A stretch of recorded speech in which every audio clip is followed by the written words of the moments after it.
I'm going to prove to you that dialogue is overrated. Okay.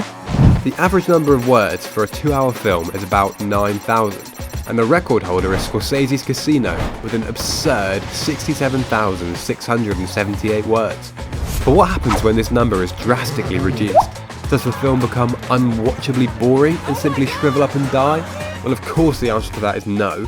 In fact, some of the greatest films of all time fall under the category of what we now call restricted dialogue films. But my question, and hopefully yours too, is why?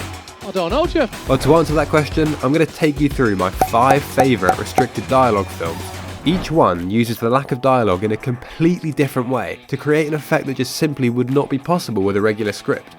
But I probably should have restricted the dialogue on this intro a bit, and so let's just get into it with the first film, 2001: A Space Odyssey.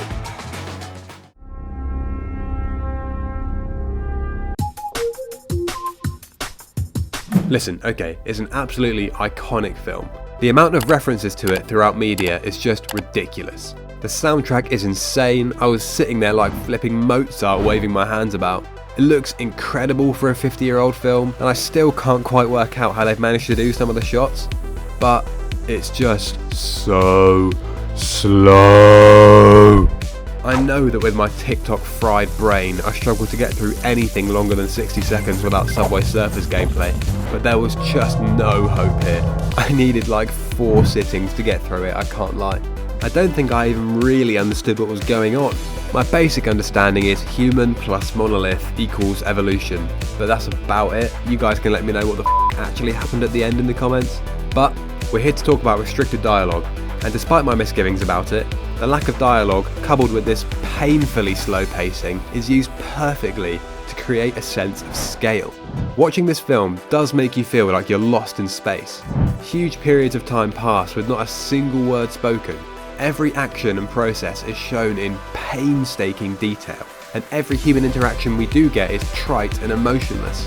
Now personally, as I've said, for me I just found this style to be too pretentious and about as absorbing as a piece of little-owned kitchen roll. Just look at some of these reviews. For all those bewildered by the length and the pace of this film, like why does he show spaceships docking for like 15 minutes? Here's a word you might want to think about. Beauty. But overall, it just wasn't for me.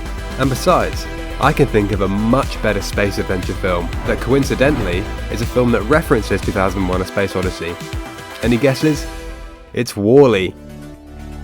If WALL-E, WALL-E, whatever you say, isn't in your top 3 or at least top 5 Pixar films, you need to have a long, hard look in the mirror and seriously reevaluate yourself.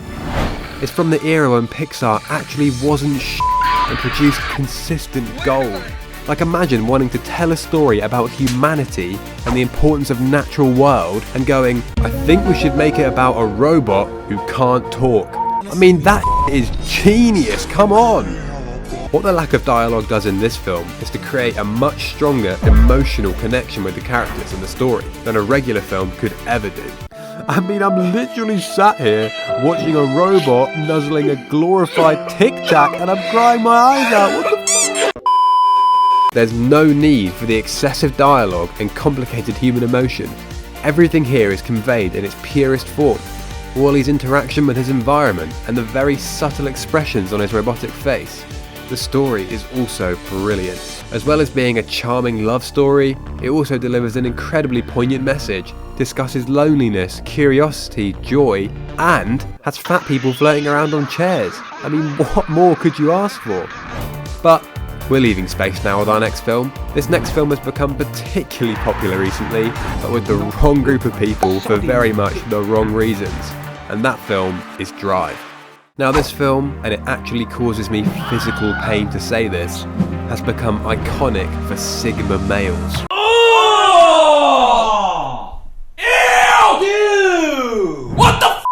Out of all the trends that have come and gone, I really think this Sigma male Patrick Bateman has got to be the worst of them. And unfortunately, Drive has been dragged into it. But for now, let's just try and look past that and just talk about the film. Now I really like this film. The story is emotionally charged and compelling, the soundtrack is awesome and it gets stuck in my head every time I watch it, and it's got Walter White in it. But the The true brilliance of this film comes from Ryan Gosling's character. You see, unlike the other films on this list, the restricted dialogue is used to augment the character rather than the setting. Gosling says a measly 891 words the entire film, and this creates a sense of mystery about the character. I mean, this man has aura. He barely says a word, and we never even find out his name. But if I ever catch any one of you pulling this face or see a single mention of the word Sigma in the comments, I'll come out mouse and I'll break your fucking legs, you little prick! You know what you say? You know what you fucking say?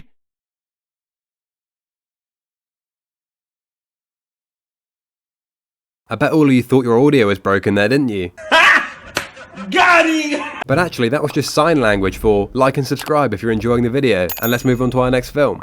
Can anyone guess what the next film is from that? Oh, brother, this guy stinks! Yeah, okay, I'll see myself out. The first Quiet Place film was one of the most innovative and original films I've seen. Blind monsters that hunt via sound, forcing the entire world into silence? Yeah, I can get behind that.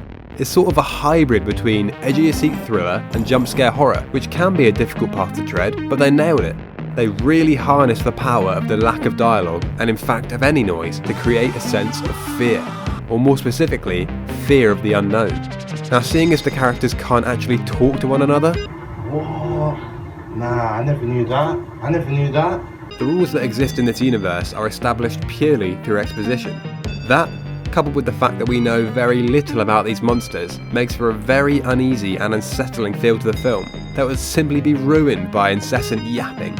John Krasinski and Emily Blunt work brilliantly together, obviously, and also the inclusion of Millicent Simmons, a real deaf actor, is the perfect choice for a film comprised predominantly of sign language. I do have to say though, it is a slight shame that it's become a full-on franchise now, and the films have just become a decent summer action film, but that's a topic for another video, which you may or may not find on my channel already. But anyways, for the last film, we're going from a super popular franchise to a film that I reckon only a handful of you will have seen. All Is Lost. This film is about a sailor whose boat gets destroyed and is left stranded in the middle of the ocean. I know, right? Where have I heard that one from? Oh wait, literally every survival film ever made, ever. But here's the difference. The film stars Robert Redford, and that's it. You don't see another human face the whole way through. And here's the second difference.